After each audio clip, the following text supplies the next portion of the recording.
right, here's a beginning that always gets me in trouble. Ready? It starts with this phrase, riddle me this.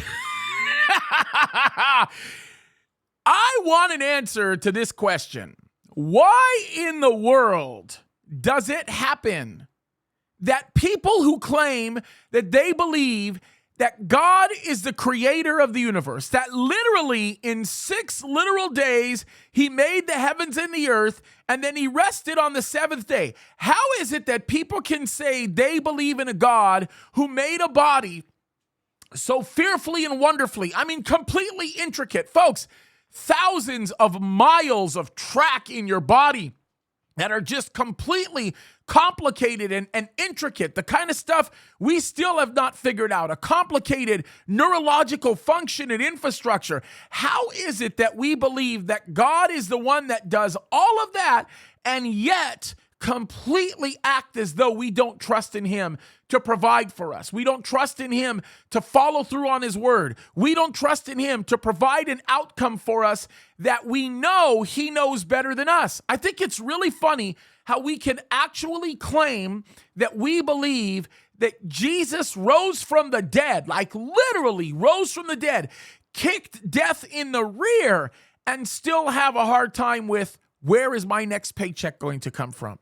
Look, I got to say something, folks. I think it's important, and I want to get it right out of the way, and that is this. If you believe that God created the heavens and the earth, if you believe that your body is fearfully and wonderfully made, and the intricacies associated with it all, then you've got to understand something. God can do anything. He created everything that we have. He's capable of far beyond anything we could possibly ever imagine or even begin to think of. Our thoughts can't even touch the surface of the most basic thoughts of God.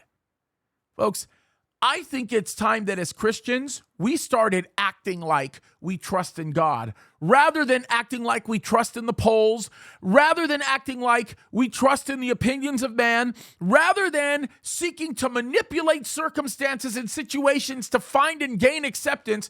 Why don't we recognize we're performing for an audience of one and let God be God?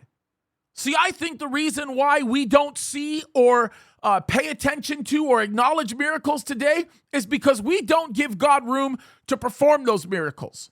We look at the things that go on around us and we think somehow and in some way God is completely incapable of doing the most basic things after actually declaring that he can do the greatest.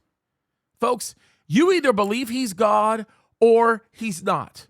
I either believe he's God or he's not. I don't know about you, but I choose to believe that the creator of the universe is God, the Lord Jesus Christ. I have a personal relationship with him, and you know what? He can do anything. And it's time for us to think that way. It's time for us to act that way. It's time for us to recognize that the scriptures are transcendent. It's time to stop yielding to and capitulating to the ideas and thoughts and philosophies of the world, because greater is he that lives inside of us than he that is in the world. Time to trust it's time to trust God, folks. Enough is enough. Let's look to him. He's more than capable. He's the king of the universe. God bless you guys.